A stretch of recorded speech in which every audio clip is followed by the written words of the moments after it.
বন্ধুরা আমরা সুন্দরবনের ঝড়খালির উদ্দেশ্যে চলেছি। যেতে যেতেই দেখলাম একটা ডিঙি নৌকা মাছ ধরছে। তো আমরা আর অপেক্ষা না করে চলে গেলাম সোজা ওই ডিঙি নৌকার কাছে এবং গিয়ে জিজ্ঞাসা করলাম যে আপনারা কি মাছ ধরেছেন। তো বললো কিছু ট্যাংরা মাছ বেলে মাছ হয়েছে।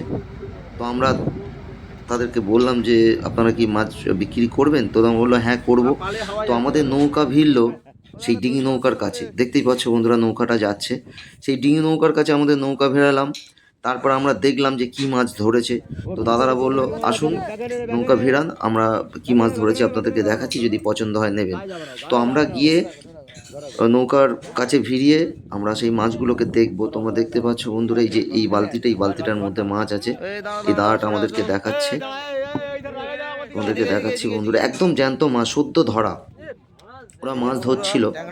তো দেখতেই পাচ্ছ বন্ধুরা এখানে বেলে মাছ আছে, ভোলা মাছ আছে, আর বিশাল বড় ট্যাংরা মাছ আছে, 4-5টা ট্যাংরা মাছ। তোমরা দেখতেই পাচ্ছ 700-800 টাকা 900 টাকা কেজি তো আমাদের এখানে হবেই কলকাতায়। কিন্তু এই যে শুদ্ধ মাছ খাওয়ার অভিজ্ঞতাই আলাদা। আমি যতবার ট্যুর পার্টি নিয়ে আসি চেষ্টা করি মাছ কাঁকড়া এইভাবে নদী থেকে কম বেশি করে কিনে খাওয়ানোর, কারণ এর অভিজ্ঞতাটাই বন্ধুরা আলাদা। ততক্ষণের জন্য বন্ধুরা টাটা, ভালো থাকবেন, ভালো রাখবেন।